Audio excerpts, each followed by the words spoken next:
آخر هم طالبان پاکستان ته په غوسه شول دا چې ولې او څنګه ذبیح الله مجاهد څنګه د ټولو افغانانو زړه په پاکستان باندې یخ کړ.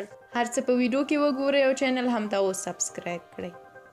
د طالبانو حکومت په پاکستان کې د سیاسي تحولاتو په اړه محتاطانه غبرګون وښوده. وایي چې په پاکستان کې سیاسي بدلونونه د هغه هیواد کورنۍ مسله ده او له افغانستان سره کوم اړیکه نه لري. دوی وایي چې په دې سیاسي بدلونونو کې د هیڅ یوې ځانګړې ډلې یا ګوند ملاتړ نه کوي. د طالبانو حکومت ویان ذبیح الله مجاهد وایي افغانستان او پاکستان ګڼ مشترکات لري او خپل منځي روابط یې باید د ګاونډیتوب او د دولتونو ترمنځ د اړیکو پر بنسټ ټینګ وي. مجاهد ازادي راډیو ته وویل دا چې پاکستان کې سیاسي تحولات دي یا څه تغیرات راځي یا نه راځي دا د هغو داخلي موضوع ده. اسلامي امارت له خپلو ټولو همسایګانو سره ښې اړیکې غواړي. د هغوی له ولسونو سره ښې اړیکې غواړي. پاکستان مهم هیواد دی. موږ سره ډیر مشترکات لري. د همدغو مشترکاتو په اساس موږ له هغو سره د ښه تعامل غوښتونکي یو. موږ په سیمه کې رفاه، اقتصادي وده، امنیت او ګډ کار غواړو چې هیوادونه په سوله او امنیت کې ژوند وکړي. په همدې روحیه پاکستان ته هم ګورو او موږ لپاره مهمه ده.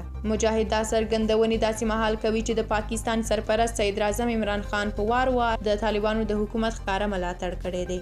د بیلګې په ډول خان د ملګرو ملتونو په 86 عمومي اسامبله کې تیر کال وویل یوازینۍ لار دا ده چې د افغانستان فعلي حکومت چې هدف یې د طالبانو حکومت و پیاوړی شي. هغه دغه راز ویلي دي چې د طالبانو حکومت په له ترهګرۍ سره مبارزې د بشري حقونو ملاتړ او د یو ټول شموله حکومت جوړېدو ته ژمن وي. خو د طالبانو حکومت تر اوسه د ټولګډونه یا پراخ بنسټه حکومت د جوړولو او بشري حقونو په ځانګړي توګه د ښځو د حقونو په برخه کې عملاً مثبت ځواب نه دی ورکړی. د طالبانو حکومت نږدې 8 میاشتې تیریږي خو تر اوسه د پاکستان په ګډون هیڅ یو هیواد په رسمیت نه دی پیژندلی. د طالبانو تیر حکومت د 3 هیوادونو لخوا په رسمیت پیژندل شوی و چې یو یې پاکستان و. پاکستان کې له تیرو څو ورځو راهیسې د واک سیاسي تشه رامنځته شوې او صدر اعظم عمران خان په داسې حال کې چې کابینه یې پاشل شوې د سرپرست په توګه د هیواد چارې په مخ وړي. هلته سیاسي ناندرۍ هغه مهال جدي شوې چې د حاکم ګوند سیاسي مخالفانو پارلمان یا قومي اسمبلې ته د صدر اعظم عمران خان سلب صلاحیت کېدو طرحه وړاندې کړه.